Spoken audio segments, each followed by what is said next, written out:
We showed loading the kiln the other day, but I never showed what's inside the trailer that makes it a kiln. So here we go.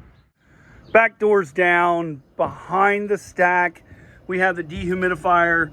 We actually have a small infrared heater in here to help keep the heat on in the nighttime, but there's no insulation in here, which I wish I had time to insulate. But we have this baffle up here that actually has fans.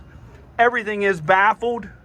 So the dehumidifier pulls the air through, dries it out, and we exhaust it upward so that air goes up.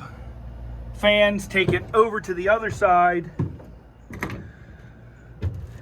Then it comes through. We put these on to angle the air down, and then the air gets sucked through this side and goes the whole way through.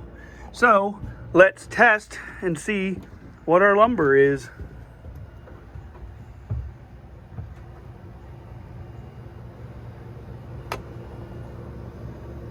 From 12.2 to 10 in 6 days. 8.9 there. Lower on the stack, 9.2. So in another day, I'll be pulling this out. This is a great convenience for us here at this small shop. And this was already in the barn for 3 years. It was at 12.2 when we put it in here.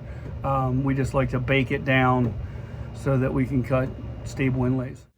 Outside the kiln, we have the drain line coming out to a jug that we can monitor how much water comes out of the load in any given day.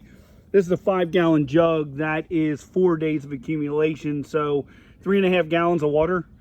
That will slow as it gets drier, of course. It's also a black trailer, which really helps absorb the sunlight. And there is a thermometer in there that shoots to a screen inside the barn that actually has a camera in front of it. So I can just pull it up on my phone and see what the temperature is at the start of the day, midday, and when the sun is at its peak, to see exactly how the kiln is running. And it works really well for us in this small platform. Commercially, don't try it.